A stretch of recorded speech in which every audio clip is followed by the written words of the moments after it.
Halo guys, lanjut lagi kita Battle to the Heaven. Segera setelah pertempuran besar berakhir, pasukan aliansi menyerbu ke alam Hun untuk pertama kalinya. Namun setelah memasuki alam Hun, yang bisa mereka lihat hanyalah lautan darah dengan banyak mayat dan tulang yang berserakan di kolam darah. Cara Hun Tiandi yang kejam telah mengorbankan segalanya untuk mencapai tujuannya.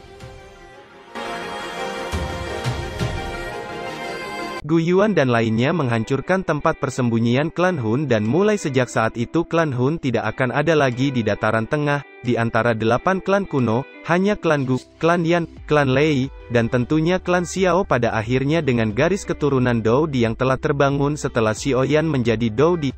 Garis keturunan Doudi bahkan menyebabkan Xiao langsung melonjak dengan tajam dan mencapai bintang 8 Douseng. Kecepatan itu menyebabkan Lei Ying, Yan Qin dan lainnya memiliki dorongan untuk muntah darah. Apakah itu keuntungan yang dinikmati generasi pertama dari garis keturunan Doudi?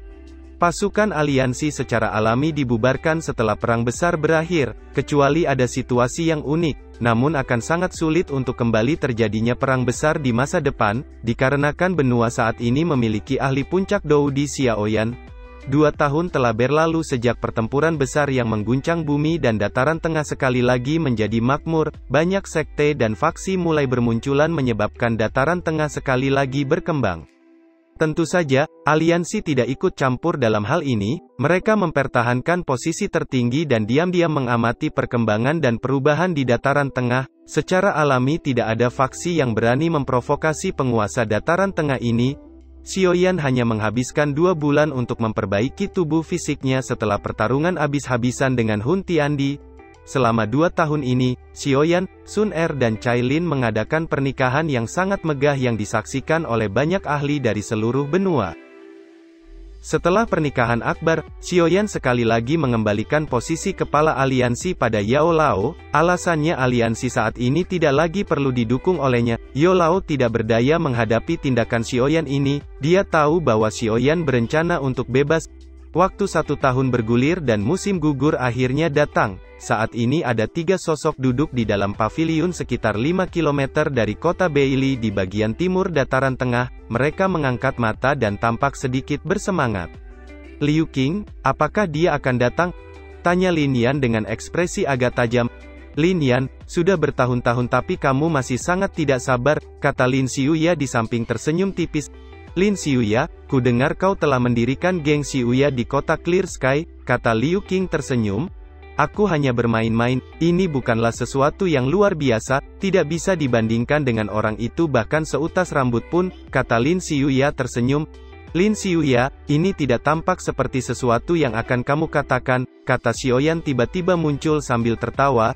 Kamu akhirnya datang, kata Lin Yan dan lainnya dengan kegembiraan melonjak ke wajah mereka dan dengan cepat melangkah maju sambil melayangkan pukulan ke dada Xiaoyan. Kamu benar-benar menekan nyala api, itu sangat bagus, kata Lin Yan tertawa keras. Xiaoyan tertawa dengan santai setelah melihat teman-teman baik yang telah berpisah dengannya selama bertahun-tahun. Dia meraih dengan tangannya dan sepasang kendi anggur muncul di tangannya. Berhenti mengucapkan kata-kata yang tidak perlu, kita tidak akan kembali sampai kita mabuk, kata Xiaoyan tersenyum. Bagus, kami akan menemanimu hari ini, kata Liu Qing.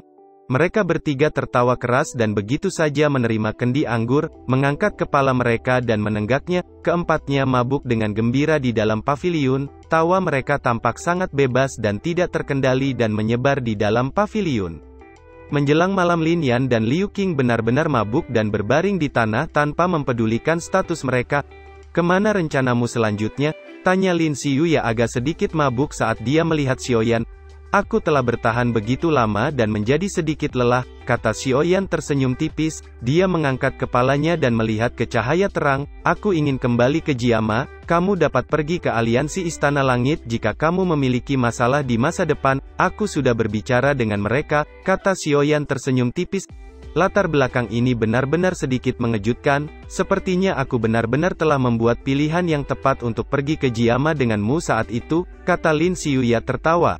Karena reputasi aliansi yang telah sepenuhnya melonjak, Sekte Bunga saat ini juga telah sepenuhnya bergabung ke dalam aliansi. Namun, beberapa panatua dari Sekte Bunga masih suka tinggal di tempat yang sepi itu. Sosok Yun Yun yang dengan elegan berdiri di gunung belakang di sekte bunga, jubah putihnya menguraikan lekuk tubuhnya yang mempesona, menyebabkan dia tampak sangat memikat. "Guru," kata Yenran yang suaranya terdengar dari belakang Yun Yun, "apakah ada sesuatu?" tanya Yun Yun menoleh dengan cantik. Yenran menghela nafas di dalam hatinya saat melihat wajah cantik Yun Yun yang dipenuhi dengan pesona ini. Ada banyak ahli terkenal di benua Douchi dan para pemimpin dari berbagai faksi mengungkapkan cinta mereka kepada Yun Yun, namun tidak satu pun dari mereka yang berhasil. Yenran jelas menyadari bahwa sangat sulit bagi sosok di dalam hati Yun Yun untuk menghilang, meskipun sosok itu sudah menikah. "Guru, Xiaoyan telah menyampaikan pesan," kata Yenran dengan lembut membuat Yun Yun yang tadinya setenang air, tiba-tiba berbalik setelah mendengar kata Yenran. Reaksi ini menyebabkan Yenran tersenyum pahit. "Apa itu?" tanya Yun Yun dengan suara sedikit bergetar. Dia bertanya, "Apakah guru bersedia kembali ke Kekaisaran Jiama?" kata Yenran sedikit tersenyum, namun senyumannya itu sedikit masam. Yun Yun terkejut saat mendengarnya, dia menggigit bibir merahnya dan matanya yang bening tiba-tiba menjadi sedikit lembab. Ada satu tempat di sana yang sangat dia rindukan, tempat itu bukanlah Misty Cloud Mountain, sebaliknya, itu adalah pegunungan Magical Beast, tepatnya kota Kingsan. Itu adalah tempat dia dan Xiaoyan berbagi jigong pertama kalinya. Kota Kingsan saat ini tidak diragukan lagi jauh lebih ramai dibandingkan saat itu, dengan banyaknya pegunungan Magical Beast. Semakin banyak pula tentara bayaran mulai mendirikan kemah. Alasan melakukan itu bukan hanya karena lebih mudah untuk memasuki pegunungan Magical Beast, tetapi juga karena ada klinik di kota Kingsan. Klinik itu tidak besar, namun selama seseorang masih bernapas, itu masih memungkinnya untuk tetap hidup. Area di depan klinik selalu dipenuhi kerumunan tentara bayaran yang terluka, namun, ada aturan ketat di tempat ini di mana seseorang hanya dapat mengambil nomor dan mengantri terlepas dari seberapa hebat statusnya. Aturan ini awalnya disambut dengan banyak tawa dingin dan penghinaan, namun setelah seorang Dou Huang, yang melanggar aturan, mulai meleleh di depan mata semua orang dengan cara yang tidak bisa dijelaskan, semua orang akhirnya mengerti jenis teknik mengerikan seperti apa yang dimiliki wanita berpakaian putih, yang tampak sangat baik dan polos. Sejak hari itu dan seterusnya, tidak ada orang yang berani mengabaikan aturan di tempat klinik. Ada meja kayu sederhana, bersih dan rapi di dalam klinik. Di belakang meja kayu duduk seorang wanita berpakaian putih. Sinar matahari tersebar dari atap dan menyinari wajahnya, yang memiliki senyuman lembut. Pemandangan indah ini menyebabkan orang yang terluka yang duduk di depannya langsung terpana. "Rebus obat menjadi cairan setelah kamu kembali dan letakkan di atas lukamu," kata wanita berpakaian putih itu tersenyum tipis sambil meletakkan kantong obat dengan lembut di atas meja. Rambut hitam panjangnya yang terurai menyebabkan dia tampak sangat memikat. Orang yang terluka mengambil kantong obat dan pergi dengan cara yang terganggu. Pikirannya terus mengingat senyum memikat itu. Pria paruh baya yang mengantri di belakang segera bersuka cita setelah gilirannya tiba, namun, dia baru saja akan melangkah maju ketika satu sosok tiba-tiba melewatinya dari samping dan duduk di kursi di depannya. "Kamu mencari kematian?" teriak pria paruh baya yang mengantri. Semua orang tercengang sesaat setelah melihat ada seorang yang berani memotong antrian. Mereka semua menjadi sangat marah. Apakah orang ini mencoba bunuh diri dengan mencari masalah di sini?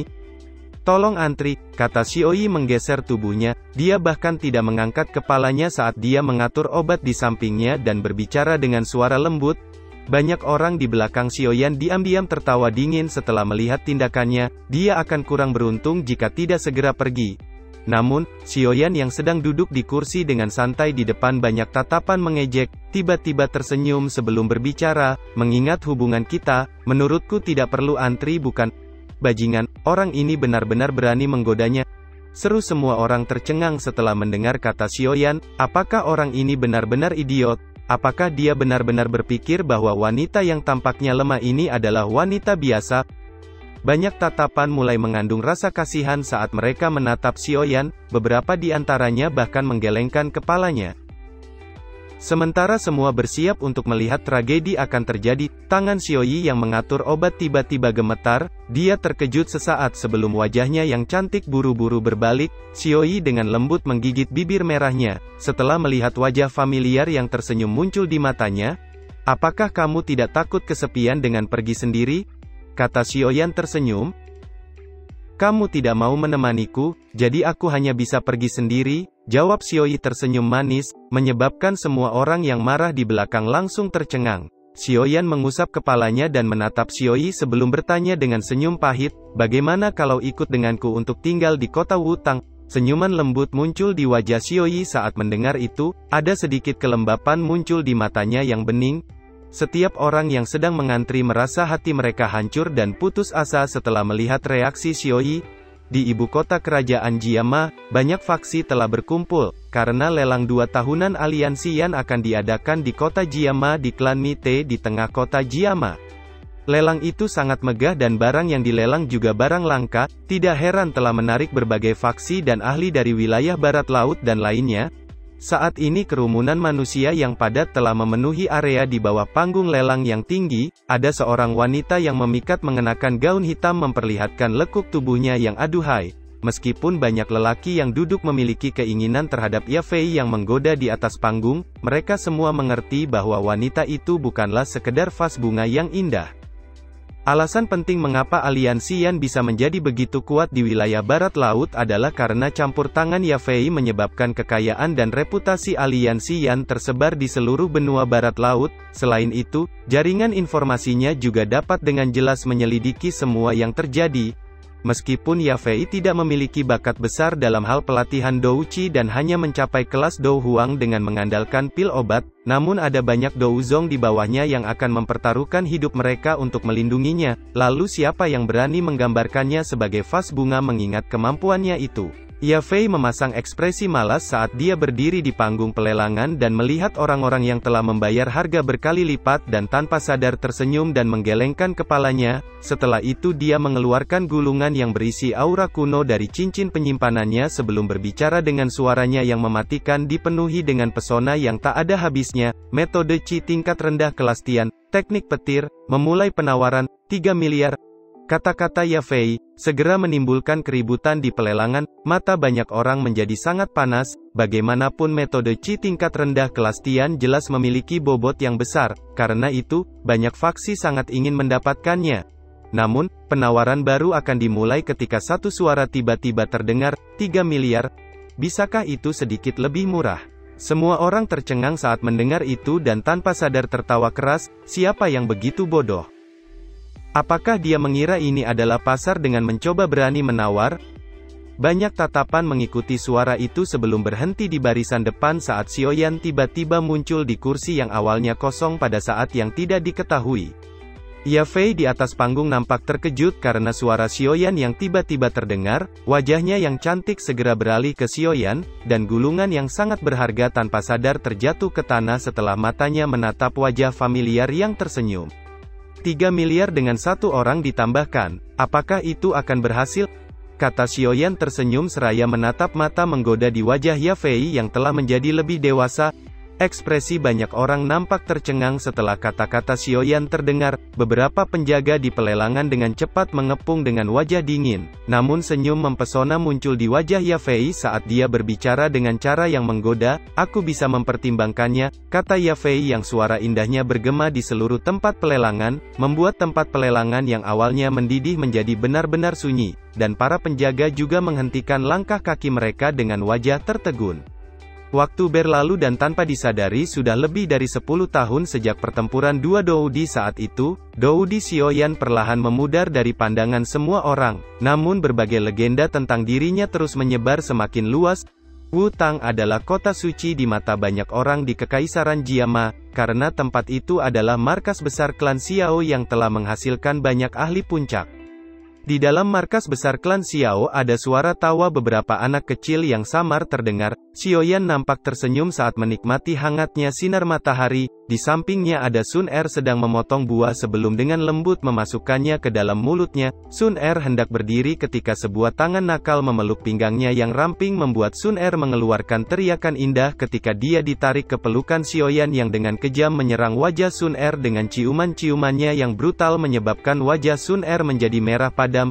Lin Er dan lainnya masih ada di sini, kata Sun Er menegur dengan sikap yang manis dan malu. Tidak apa-apa jika mereka menonton, kita sudah menjadi pasangan tua, kata Xiaoyan tertawa renyah. Ayah, kamu mengganggu ibu lagi, aku akan memberitahu ibu Cailin, kata seorang anak kecil laki-laki yang agak imut tiba-tiba muncul saat mendengar suara Xiaoyan, kedua tangannya diletakkan di pinggangnya saat dia berteriak dengan keras, "Bocah kecil, kamu benar-benar berani mengancam ayahmu, pergi ke salah satu sudut dan bermain," kata Xiaoyan memutar matanya, dia secara acak melambaikan tangannya dan angin sepoi bertiup, tubuh bocah kecil itu segera memancarkan pilar cahaya douqi yang sangat kuat saat merasakan angin sepoi menekan tubuhnya, namun dia masih tertiup angin saat angin bertiup kencang dan akhirnya mendarat dengan lembut di tanah. "Kamu," kata Sun Er tanpa sadar mengetuk kepala Xiaoyan dan menegur saat melihat itu.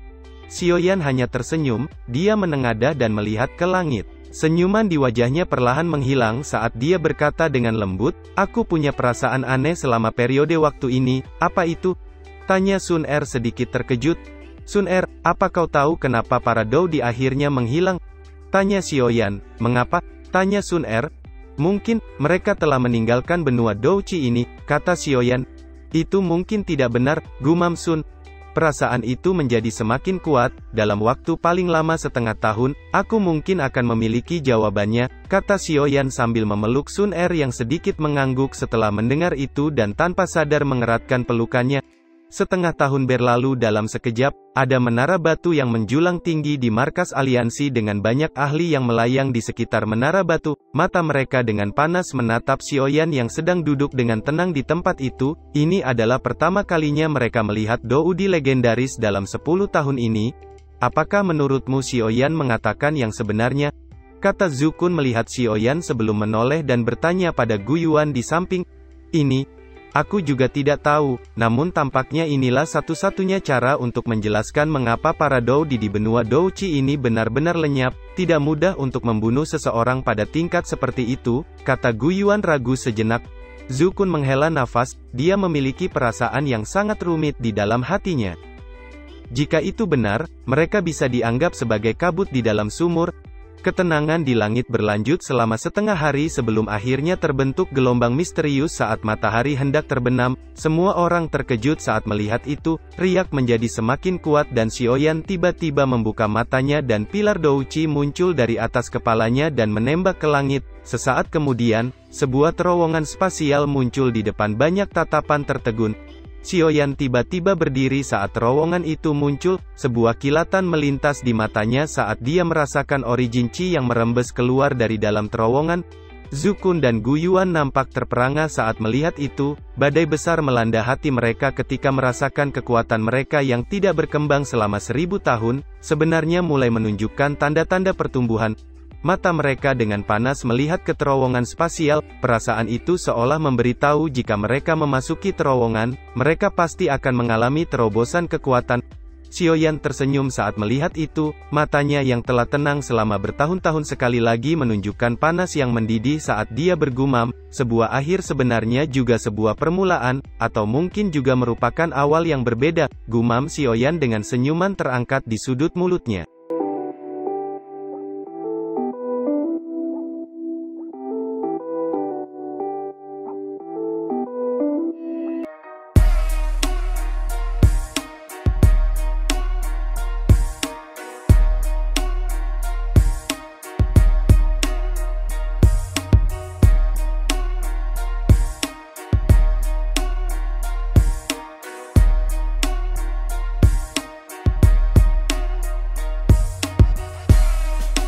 Cerita pun selesai, nantikan spoiler selanjutnya guys. Buat yang belum subrek, dibantu subrek yo guys, biar jalan terus spoilernya.